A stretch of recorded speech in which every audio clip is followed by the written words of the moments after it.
मनोज जरांगे पाटील यांच्या उपोषणाच्या पार्श्वभूमीवरती भाजपचे आमदार प्रसाद लाड यांनी एक्स वरून काय प्रतिक्रिया दिली आपण बघूया।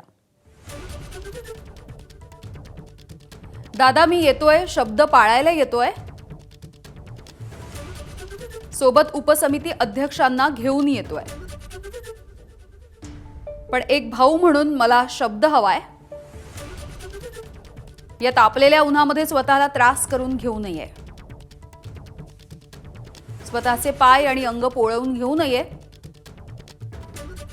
मुळात उपोषणच आता प्रकृतीला झेपणार नाही।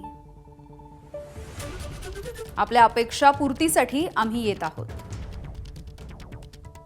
मी आणि विखे पाटील साहेब सोबत येत आहोत असंही त्यांनी लिहिलंय। आपल्या मराठा समाजासाठी आम्ही येतोय। आपल्या मराठा समाजाला तुझी गरज आहे असं त्यांनी जरांगेंना म्हटलंय। एवढंच तुझ्या भावाचं सांगणं आहे,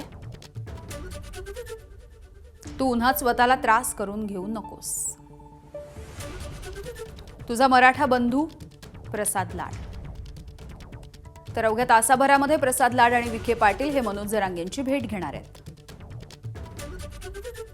दरम्यान मनोज जरांगे यांच्या मागण्या आणि सरकारचे नेमके दावे काय आहेत जाणून घेऊया। तर जरांगेंच्या मागण्या आपण बघतोय। सातारा गॅजेट लागू करावं अशी त्यांची प्रमुख मागणी होती। सरकार वेगवेगळे दावे करतंय, त्या संदर्भात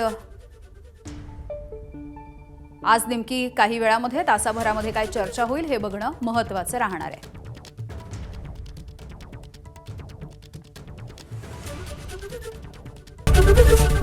एबीपी माझा, उघडा डोळे बघा नीट।